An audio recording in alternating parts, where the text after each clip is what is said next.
Binasa mula sa ikalawang aklat ng mga hari. Dumating ang oras na si Elias ay kailangan ng kunin ng Panginoon. Noon ay naglalakad sila ni Eliseo buhat sa Gilgal. Pagdating nila sa Jericho, sinabi ni Elias kay Eliseo, "Maiwan ka na rito pagkat pinatutuloy ako ng Panginoon sa Hordan."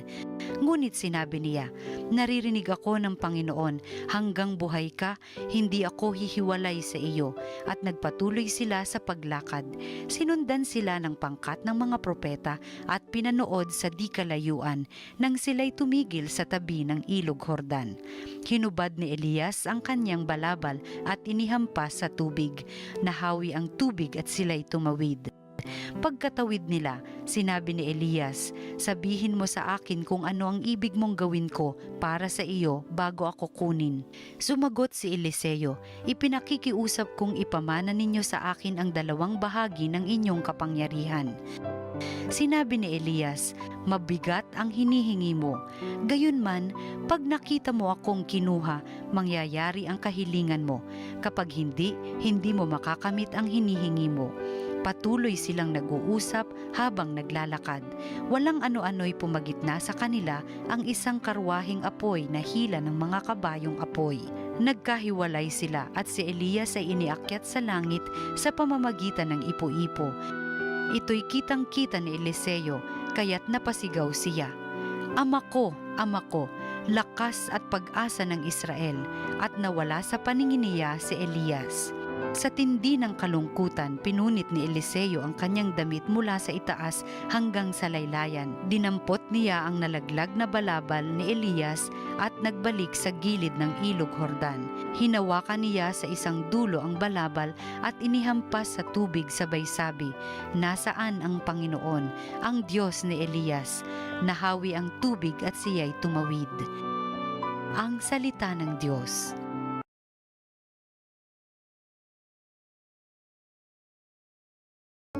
Nagpakatatag ang tanang may tiwala sa may kapal.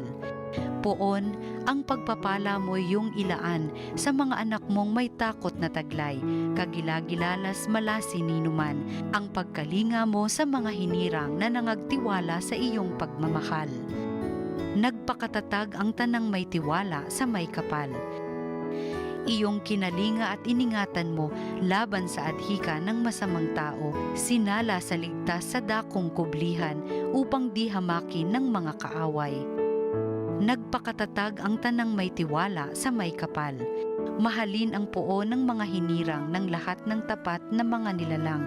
Ang tapat sa kanya ay iniingatan, ngunit ang palalo'y pinarurusahan.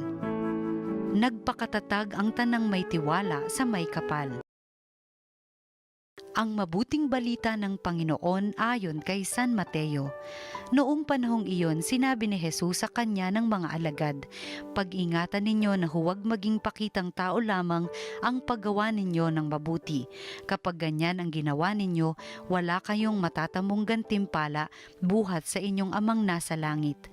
Kaya nga, kapag naglilimos ka, huwag mo nang ipagmakaingay ito, katulad ng ginagawa ng mga mapagpaimbabaw doon sa sinagoga at sa mga lansangan. Ginagawa nila ito upang purihin sila ng mga tao. Sinasabi ko sa inyo, tinanggap na nila ang kanilang gantimpala. Ngunit kung naglilimos ka, huwag mo nang ipaalam ito kahit sa iyong pinakamatalik na kaibigan upang malihim ang iyong paglilimos at gagantihan ka ng iyong amang nakakikita ng kabutihang ginagawa mo ng lihim. At kapag nananalangin kayo, huwag kayong tumulad sa mga mapagpaimbabaw. Mahilig silang manalangin ng patayo sa mga sinagoga at sa mga panulukang daan upang makita ng mga tao. Sinasabi ko sa inyo, tinanggap na nila ang kanilang gantimpala. Ngunit kapag mananalangin ka, pumasok ka sa iyong silid at isara mo ang pinto.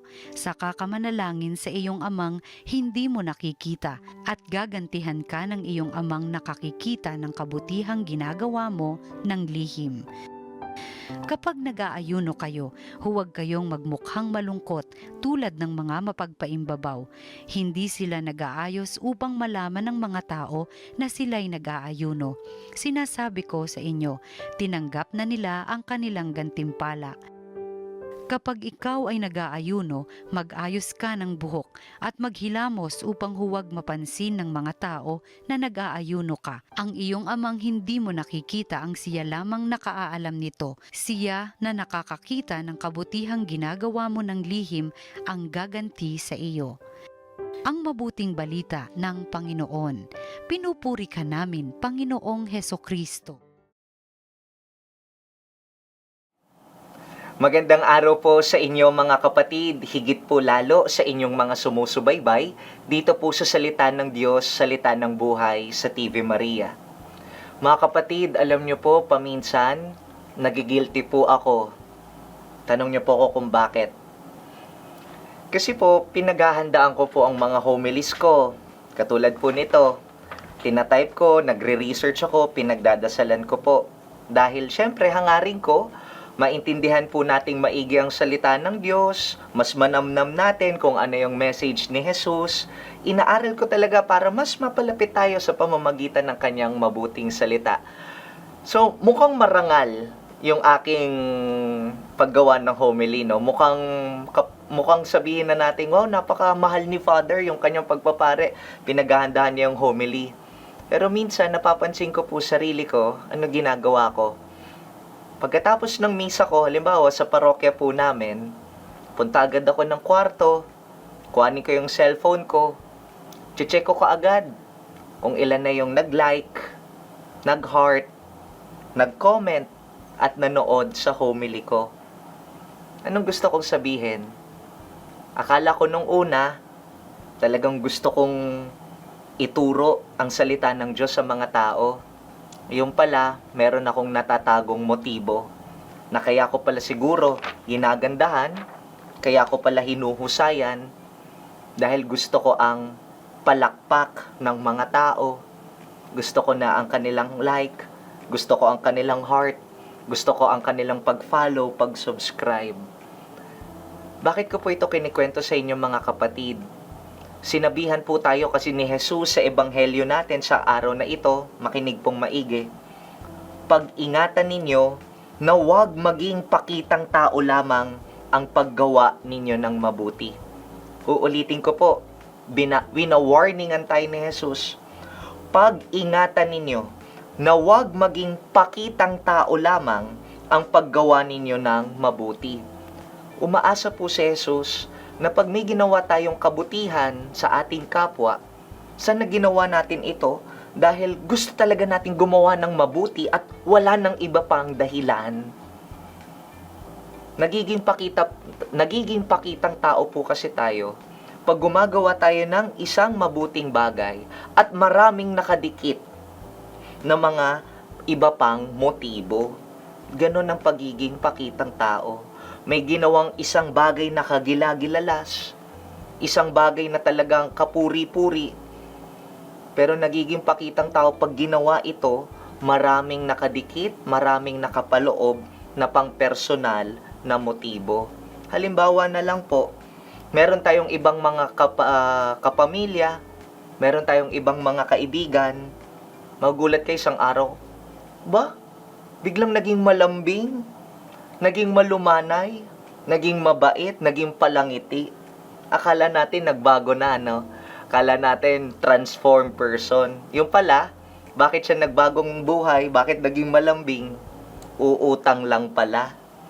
Mayroong motibo. O kaya, halimbawa pa po, mga kapatid, may mag-aabot po sa atin, ayuda, relief goods, ng assistance. Akala natin itong taong ito very generous. May malasakit sa kapwa, gusto talagang tumulong, gusto talagang magmahal. Yun pala, gusto lang nilang iboto natin sila sa susunod na eleksyon. Mayroong motibo. Nagiging pakita tayo kapag ang isang mabuting gawa, ang daming dinadagdag na pansariling motibo. Kaya nga ang imbitasyon sa atin mga kapatid, sikapin po natin na isang pares lamang ng labi ang ating pangitiin. Nasabi ko na ito sa dati ko pong pagninilay dito sa TV Maria. Sikapin po natin na isang pares lamang ng labi ang ating pangingitiin. At kaninong labi ito? Ang mga labi ni Jesus. Kasi magtiwala po kayo. Kapag napapangiti si Jesus, mapapangiti mo rin ang maraming tao. Pero gayon din, pag pinili mong pangitiin ang maraming tao, hindi ibig sabihin yan, ngumingiti na si Jesus. Kasi baka marahil napangiti ang maraming tao, marami naman palang personal, pansariling motibo. At anong nangyayari sa mga taong nagpapangiti sa labi ng Diyos? Ano nangyayari sa mga taong nagpapangiti sa labi ni Jesus? Tignan po natin yung ehemplo ni Elias sa ating unang pagbasa. Si Elias, Prophet Elijah, kung di niyo po matatanong, isang propeta, spokesperson ni God. Kung anong gusto ng Diyos, anong gustong ipasabi ng Diyos, lagi niyang sinasabi sa mga tao. Ginagawa niya lagi ang kalooban ng Diyos. Pero kita niyo po, sa dulo, nung siya'y pumanaw, or rather, di nga siya pumanaw anong nangyari sa dulo? Inangat siya ng isang karwahe papuntang langit. Ganon kasi ang mga nagpapangiti sa ating Panginoon. Hayaan yung siya ang mag-angat sa atin. Hindi ang palakpak, hindi ang ngiti, hindi ang like, hindi ang heart ng ibang tao. Kaya bitawan na natin yan. Pag may pinost ka, hayaan mo na yan sa Facebook. May mag-like, may mag-heart, bitawan mo na. Siguraduhin mo lang napangiti mo si Jesus, okay ka na. Kasi ang napapangiti si Jesus, napapangiti ang maraming tao. Pero hindi lahat ng napangiti ang maraming tao, napapangiti si Jesucristo. Tignan muna kung may iba ka pang personal na motibo. Kaya mga kapatid, gayahin natin si Elijah. Sinikap pangitiin ng Diyos. Diyos ang nag-angat sa kanya, hindi ang palakpak ng iba. Kaya nga ngayon mga kapatid, hinahamon ko po sarili ko na kapag ako may homily sa aming Facebook page, may pinost ako na homily ko, yung typewritten sa aking wall, tinatanggal ko na yung notifications na may message ako pag may nag-like, nag-heart, hinahayaan ko na. Basta na-post ko na dyan, bahala na si Lord, bahala na mga tao, di ko na alintana kung may nag-like, may nag-heart. Basta malinaw lang sa akin, isang set of lips lang, isang pares lang ng labi ang aking pinapangiti, at yun ay ang mga labi ni Jesucristo. Amen.